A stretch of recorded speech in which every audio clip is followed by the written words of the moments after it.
আজ আমরা একটা নতুন ধরনের পকোড়া রেসিপি বানাবো। এটা হচ্ছে মাছের ডিমের পকোড়া। এটা খুবই ইয়াম্মি হয় খেতে। এর জন্য আমরা প্রথমে নিয়েছি মাছের ডিম, তার মধ্যে দিয়েছি রসুন কুচি, আদা কুচি, পেঁয়াজ কুচি, হলুদ, নুন আর লঙ্কা কুচি।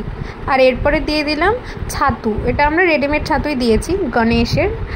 তো এটা দিয়ে এবার এটাকে ভালো করে হাত দিয়ে মেখে নিতে হবে।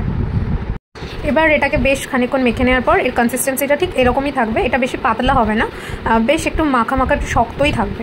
তো এরপর কড়া গরম করে বেশ অনেকটা রিফাইন তেল দিয়ে দেবো।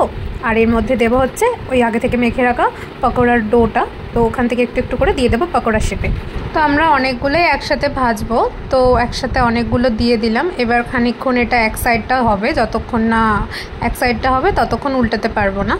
তো এক সাইডটা হয়ে যাওয়ার পর আমরা এইভাবে উল্টে দেবো, দিয়ে আর এক সাইডেও ভেজে নেব। তারপরে বেশ লাল লাল করে ভাজা হয়ে গেলে এটাকে আমরা সস আর স্যালাডের সাথে পরিবেশন করে দেব। তো এটা অলমোস্ট হয়ে গেছে। এবার এগুলো আমরা তুলে নেব এক এক করে। ব্যাস রেডি আমাদের গরম গরম মাছের ডিমের পকোড়া।